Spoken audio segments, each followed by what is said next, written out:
कक्षा नौवीं गणित है अध्याय 5 यूक्लिड की ज्यामिति का परिचय। तो इसके इम्पोर्टेंट प्रश्न देखते हैं जो परीक्षा में आते रहते हैं, लेकिन इसके पहले इस चैप्टर का नोट समझ लेते हैं जो कुछ खाली स्थान में एक वाक्य में ऐसे प्रश्नों में आ जाते हैं। सबसे पहले बात करते हैं यूक्लिड कौन थे। तो यूक्लिड एक यूनानी गणितज्ञ थे। इन्हें ज्यामिति का जनक कहा जाता है, फादर ऑफ ज्योमेट्री हैं ये। और इनके जो प्रसिद्ध पुस्तक का नाम है उसका नाम क्या है? एलिमेंट्स। इस पुस्तक में ज्यामिति को तार्किक ढंग से व्यवस्थित किया गया है। अब यहाँ पर इसकी विशेषताएं क्या हैं? इसमें बहुत सारी परिभाषाएं मिल जाएंगी, स्वयं सिद्ध मिल जाएंगे, अभिगृहित मिल जाएंगे और प्रमेय। इसी आधार पर पूरी ज्यामिति विकसित की गई है। अब इसके मूल शब्दों को समझते हैं। सबसे पहले समझते हैं बिंदु। तो जिसका कोई आकार नहीं होता, कोई माप नहीं होता, वो क्या कहलाता है? बिंदु। यह केवल स्थिति को दर्शाता है। अब हम बात करते हैं रेखा। ये अनंत लंबाई की होती है और दोनों ओर अनंत तक बढ़ती है। फिर रेखाखंड, रेखा का सीमित भाग, रेखा का सीमित भाग, इसके दो अंत बिंदु होते हैं। तो यहाँ पर बिंदु का मतलब ये, जैसे मैं रख दिया ये सिर्फ बिंदु है, और यदि ये दोनों तरफ बढ़ती है ये क्या कहलाया? रेखा। और यदि मैं इतना खींच दिया, ये सीमित कर दिया कि ये बिंदु है, इसके आगे बढ़ना नहीं है, तो ये क्या कहलाएगा? रेखा खंड कहला जाएगा। फिर किरण है, एक बिंदु से शुरू होकर अनंत दिशा तक जाती है। यहाँ से कर दिए, ये तीर लगा देना है, इसका मतलब ये अनंत तक जाती है, तो ये क्या कहलाया? किरण कहलाता है। अब कुछ महत्वपूर्ण परिभाषाएं हैं। बिंदु, इसका कोई भाग नहीं होता। रेखा, इसमें केवल या तो लंबाई हो, चौड़ाई ना हो, सिर्फ क्या हो? लंबाई हो। अब रेखा के जो सिरे होते हैं उनको क्या कहा जाता है? बिंदु कहा जाता है। सतह, जिसकी लंबाई और चौड़ाई और मोटाई ना हो, मानी लंबाई और चौड़ाई हो और मोटाई ना हो, तो वो क्या कहलाती है? सतह। और जिसमें लंबाई चौड़ाई मोटाई दोनों हो वो क्या कहलाएगा? आयतन। अब यहाँ स्वयं सिद्ध की बात करते हैं। स्वयं सिद्ध क्या होता है? ये ऐसे कथन हैं जो बिना प्रमाण के सत्य माने जाते हैं और सभी गणित पर लागू होते हैं। तो ये क्या कहलाता है? स्वयं सिद्ध कहलाता है। अब यूक्लिड के कुछ सामान्य स्वयं सिद्ध हैं, जैसे जो वस्तुएं एक ही वस्तु के बराबर हैं वो आपस में बराबर होंगी। जैसे एक वस्तु है ये, अब इसके बराबर ये भी है, इसके बराबर ये भी है, इसके बराबर ये भी है, तो ये सभी आपस में क्या होंगी? बराबर होंगी, है ना? यदि बराबरों में बराबर जोड़े तो योग बराबर होते हैं। यदि बराबरों में बराबर जोड़ें तो योग बराबर होते हैं। जैसे मान लो 4 में 4 जोड़ें तो 8 हो गया, है ना? तो बराबर का बराबर जोड़ेंगे तो क्या होगा? 8 हो गया। और भी इसी तरह से मान लो इसी इसी को जोड़ते जाएंगे तो 8 ही आएगा। 6 6 को जोड़ेंगे तो योग बराबर हो जाएगा, है ना? उनके योग कैसे होते हैं? बराबर होते हैं। यदि बराबरों में से बराबर घटाएं तो अंतर भी क्या होते हैं? बराबर होते हैं। जो वस्तुएं एक दूसरे की पर पूरी तरह रखी जा सकती हैं वो भी बराबर होती हैं। मान लो ये है और इसके ऊपर एक डंडा इतना ही बड़ा और रख दें, तो यदि एक दूसरे के ऊपर आ गया तो माने ये भी क्या होगा? बराबर होगा। संपूर्ण अपने भाग से क्या होता है? बड़ा होता है। ठीक है, तो पूरा का पूरा भाग क्या हो कहलाएगा? बड़ा। अब देखते हैं अभिगृहित। ये विशेष रूप से ज्यामिति से संबंधित सत्य कथन होते हैं। जैसे यूक्लिड के 5 अभिगृहित हैं। दो बिंदुओं को मिलाने के लिए एक सीधी रेखा खींची जा सकती है। ये दो बिंदु हैं, इनको मिलाने वाली सिर्फ एक रेखा ही खींच सकते हैं। एक रेखाखंड को दोनों ओर अनंत तक बढ़ाया जा सकता है। रेखाखंड है, अब इसको चाहे तो हम दोनों ओर बराबर क्या कर सकते हैं? बढ़ा सकते हैं। किसी बिंदु को केंद्र और उसकी दूरी की त्रिज्या मानकर वृत्त खींचा जा सकता है। सभी समकोण आपस में बराबर होते हैं। इस तरह से ये यूक्लिड के अभिगृहित हैं। यहाँ पर पांचवा अभिगृहित भी है। यदि एक रेखा दो रेखाओं को इस प्रकार काटे कि एक ओर के अंतःकोणों का योग 180 से कम हो तो रेखाएं उस ओर मिलेंगी, है ना। जैसे मान लो ये दो रेखा हो गई, यदि ये ऐसे बढ़ती जाती हैं तो इसका कोण का मान 180 से क्या हो जाएगा, कम। तो ये उधर मिलेंगी जहाँ 180 से कोण का मान कैसा होगा, कम होगा। अब बात करते हैं प्रमेय की। ऐसा कथन जिसे स्वयं सिद्ध और अभिगृहित के आधार पर सिद्ध किया जा सकता है उसे क्या कहते हैं, प्रमेय। तो प्रमेय में दो चीजें लगती हैं, स्वयं सिद्ध हो या अभिगृहित हो, इनको मिलाकर हम उसे सिद्ध कर सकते हैं। अब यूक्लिड ज्यामिति का महत्व क्या है।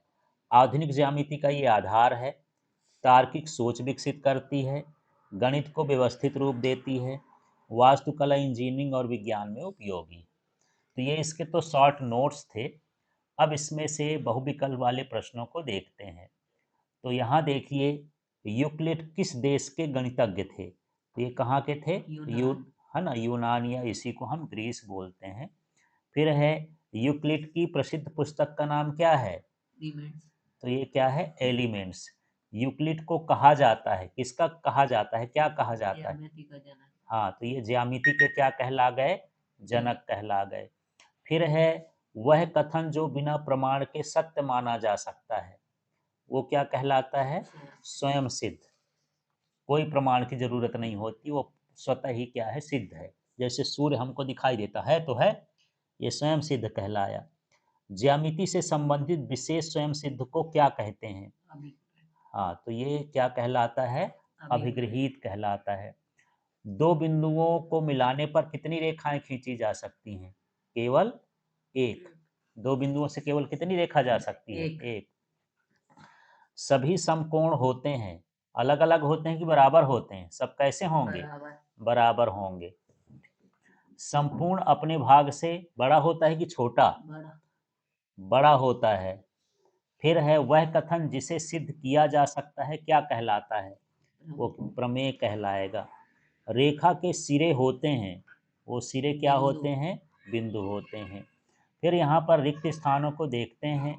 यूक्लिड को खाली स्थान का जनक कहा जाता है, ज्यामिति का। यूक्लिड के पुस्तक का नाम क्या है, एलिमेंट्स। अंग्रेजी में लिखना, अंग्रेजी नहीं, हिंदी में भी लिख सकते हो। बिना प्रमाण के सत्य माने गए कथन खाली स्थान कहलाते हैं, स्वयं सिद्ध। ज्यामिति से संबंधित स्वयं सिद्ध को खाली स्थान कहते हैं, अभिगृहित। दो बिंदुओं को मिलाने पर एक खाली स्थान रेखा प्राप्त होती है, सीधी। सभी समकोण खाली स्थान होते हैं, बराबर होते हैं। संपूर्ण अपने भाग से खाली स्थान होता है, बड़ा। जिसे सिद्ध किया जा सकता है उसे कहते हैं, प्रमेय। रेखा के अंत बिंदु कहलाते हैं, बिंदु। रेखा के दोनों ओर तक बढ़ाया जा सकता है, कहाँ तक, अनंत तक। अब देखते हैं सही जोड़ी के प्रश्नों को, इनमें मिलाते हैं इनको। तो यूक्लिड क्या है, या ज्यामिति के जनक कहला गए ना, ज्यामिति के क्या कहला गए, जनक। तो ये यूक्लिड कहलाया ज्यामिति के जनक। एलिमेंट्स क्या है, ज्यामिति की एक पुस्तक है। स्वयं सिद्ध क्या है, बिना प्रमाण के सत्य है। अभिगृहित क्या है, तो ये ज्यामिति से संबंधित है। प्रमेय क्या है, जिसे सिद्ध किया जा सकता है। दो बिंदुओं से सिर्फ एक रेखा, सभी समकोण बराबर होते हैं। फिर ये है, संपूर्ण भाग से बड़ा होता है। रेखा अनंत लंबाई की होती है। बिंदु क्या करता है, स्थिति को दर्शाता है। इस तरह से सही जोड़ी है। इसके बाद यहाँ पर सत्य सत्य। यूक्लिड एक यूनानी गणितज्ञ थे। एलिमेंट्स बीज गणित पुस्तक है। स्वयं सिद्ध को सिद्ध करना पड़ता है, असत्य। अभिगृहित ज्यामिति से संबंधित होते हैं, सभी समकोण बराबर होते हैं, दो बिंदुओं से कई रेखाएं खींची जा सकती हैं, एक ही रेखा खींची जा सकती है। प्रमेय को सिद्ध किया जाता है, संपूर्ण अपने भाग से छोटा होता है, असत्य है। रेखा की लंबाई सीमित होती है, असत्य है। बिंदु केवल स्थिति को दर्शाता है, ये सत्य है। इस तरह से ये प्रश्न है। अब ऐसे प्रश्नों को देखते हैं जिनका उत्तर एक शब्द या एक वाक्य में दे सकते हैं। ये है यूक्लिड कौन थे? एक यूनानी गणितज्ञ जिन्हें ज्यामिति का जनक कहा जाता है, या सिंपल से लिख सकते हो ज्यामिति के जनक। एलिमेंट्स क्या है? यूक्लिड की प्रसिद्ध ज्यामिति पुस्तक। स्वयं सिद्ध क्या है? बिना प्रमाण के जिसे सत्य माना गया है ना? ऐसा कथन क्या कहलाता है? स्वयं सिद्ध। अभिगृहित क्या है? ज्यामिति से संबंधित स्वयं सिद्ध कथन, है ना? यहाँ स्वयं सिद्ध भी लिख सकते हो। प्रमेय क्या है? ऐसा कथन जिसे सिद्ध किया जाता है। बिंदु क्या दर्शाता है? स्थिति। रेखा क्या है? अनंत लंबाई वाली सीधी रेखा। इसके बाद यहाँ पर दो बिंदुओं से कितनी रेखाएं खींची जा सकती हैं? एक। सभी समकोण कैसे होते हैं? बराबर। संपूर्ण और भाग में क्या संबंध है? संपूर्ण अपने भाग से कैसा होता है? बड़ा होता है। अब चलिए ऐसे प्रश्नों को देखते हैं जो आपके एनसीईआरटी प्रश्नावली से संबंधित हैं। चलिए इसमें देखें प्रश्न। अब यहाँ समझते हैं, एक बिंदु से होकर केवल एक ही रेखा खींची जा सकती है। ये कैसा है? असत्य है, क्योंकि एक बिंदु है तो एक बिंदु से हम अनंत रेखाएं इससे गुजरने वाली खींच सकते हैं। दो भिन्न बिंदुओं से होकर जाने वाली असंख्य रेखाएं होती हैं। ये भी कैसा है? असत्य है, क्योंकि दो बिंदुओं से केवल कितनी रेखा खींची जा सकती? एक। असंख्य नहीं खींची जा सकती। एक शांत रेखा दोनों ओर अनिश्चित रूप से बढ़ाई जा सकती है। यदि रेखा है तो इसको हम अनिश्चित रूप से अनंत तक बढ़ा सकते हैं। माने ये कथन कैसा है? सत्य है। यदि दो वृत्त बराबर हैं तो उनकी त्रिज्याएं भी बराबर होंगी। ये कथन कैसा है? सत्य है। निम्न आकृति में ए बी बराबर पी क्यू है। यहाँ पर मान लेते हैं ये क्या है? ए बी, और ये क्या है? P Q. तो ये दोनों बराबर हैं, लेकिन पी क्यू बराबर क्या है? एक्स वाई है। तो हमको बताना है ए बी बराबर एक्स वाई। तो हम जानते हैं कि एक बराबर का, यदि दो चीज़ें बराबर हों तो वो भी आपस में कैसे होती हैं? बराबर होती हैं। इसलिए ए बी बराबर क्या है? X Y. ये कैसा है? सत्य है। इस तरह से हमको ये करना है। अब यहाँ पर इनकी परिभाषा लिखना है। समांतर रेखाएं, लंब रेखाएं, रेखाखंड, वृत्त की त्रिज्या और वर्ग है। लेकिन परीक्षा में कोई टुकड़े टुकड़े में भी आ सकता है। समांतर रेखा क्या है? लंब रेखा क्या है? तो ऐसे यहाँ पर समझ लेना है। समांतर रेखाएं वे दो सीधी रेखाएं जिन्हें अनिश्चित रूप से बढ़ाए जाने पर वो कभी एक दूसरे को न मिले, न काटें, है ना? जैसे यहाँ पर ये ए बी है और सी डी है, तो ए बी समांतर ये सी डी कैसी कहला गई? समांतर रेखा। मतलब हमको इसको अनंत तक बढ़ाएं पर एक दूसरे को कहीं भी प्रच्छेद न करें। अब ये लंब रेखाएं हैं, तो वे दो सीधी रेखाएं जिनके मध्य कोण कितना होता है? 90 अंश होता है, वो क्या कहलाती हैं? लंब रेखाएं। जैसे यहाँ ए बी जो है, ये ए बी है, तो सी डी पर क्या है? लंब है। या सी डी ए बी पर लंब है। तो जब ये दो रेखाएं ऐसे काटे कि इनके बीच का कोण कितना हो? 90 हो, तो इन रेखाओं को क्या बोलते हैं? लंब रेखा। फिर रेखा केंद्र, किसी सीधी रेखा के किन्हीं दो बिंदुओं के मध्य की दूरी को हम क्या बोलते हैं? रेखाखंड कहते हैं, है ना?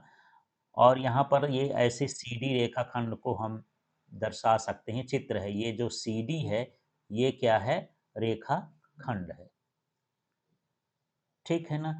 रेखा को हम ऐसे लिखते हैं, जैसे ए बी ये रेखा हो गई, दोनों तरफ तीर बना लिए और सीडी के ऊपर सिर्फ डंडा खींच दिए, तो ये क्या कहलाया? रेखा कहला गया, रेखाखंड कहला गया। ठीक है। अब वृत्त की त्रिज्या क्या है? किसी वृत्त के केंद्र से उसके परिधि के किसी बिंदु तक की दूरी। तो ये वृत्त का केंद्र है, उसकी परिधि है किस, तो परिधि के बिंदु तक की दूरी को हम क्या बोलते हैं? त्रिज्या। यहाँ ओपी वृत्त की क्या है? त्रिज्या है।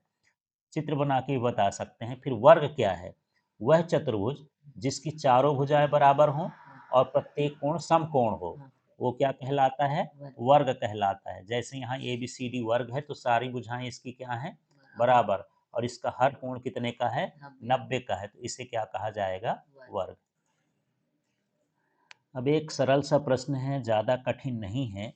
यदि दो बिंदुओं ए और बी के बीच एक बिंदु सी है, तो ए सी बराबर क्या है?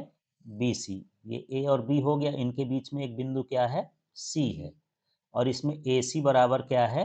बी सी है। तो हमको सिद्ध करना है कि ए सी बराबर 1/2 ए बी है। यहाँ बटे समझना है, एक चित्र खींचकर इसको स्पष्ट कीजिए। ये चित्र बना लिए। हाँ। अब हमको जो दिया है वो लिख लिए, ए सी बराबर बी BC सी। अब हमको सिद्ध करना है कि ए सी बराबर क्या है, 1/2 ए बी। तो ये उपपत्ति लिख लिए, ए सी बराबर क्या है, BC बी सी। अब हम क्या कर रहे हैं, ए सी और ए सी दोनों तरफ क्या कर दिए, जोड़ दिए। तो ए सी और ए सी जोड़ेंगे तो क्या हो जाएगा, 2AC। और यहाँ पर ये देखो, यहाँ से बी से सी तक और ए से सी तक जोड़ेंगे तो क्या बन जाएगा, ए बी, AB है ना। हाँ। अब यहाँ पर यदि हम 2 का भाग करेंगे तो ए सी बराबर 1/2 ए बी आ गया। इस तरह से हम इसको सिद्ध कर सकते हैं। अब देखिए संलग्न चित्र में ए सी बराबर बी डी है, तो सिद्ध कीजिए कि ए बी बराबर क्या होगा, सी डी। तो यहाँ पर हमको दिया है ए सी बराबर बी डी, सिद्ध करना है ए बी बराबर सी डी, ये तो हमको प्रश्न से मिल जाएगा। अब यहाँ ए सी बराबर बी डी है, ये है ए सी, यहाँ से यहाँ तक। तो ए सी को क्या लिख सकते हैं, A B plus B C. तो ये लिख दिए हैं ए सी को A B plus B C. फिर बात है यहाँ पर बी डी की, ये है इतना इतना बी डी, इसको क्या लिख सकते हो, C D plus B C, या B C plus C D, तो ये B C plus C D हो गया। अब या तो यहाँ बी सी को काट दो, पक्षांतर कर दो, या समझो दोनों तरफ बी सी को हम क्या कर दें, घट माइनस कर दें, उतना ही बात है। तो बी सी कट जाएगा, यहाँ भी बी सी कट जाएगा, तो क्या आ जाएगा, ए बी बराबर सी डी हो जाएगा। और यही हमको सिद्ध करना था। तो इस तरह से इस चैप्टर में ये प्रश्न तैयार कर लेना है आपको। बाकी आप किताब के उदाहरण के प्रश्न भी देख सकते हैं।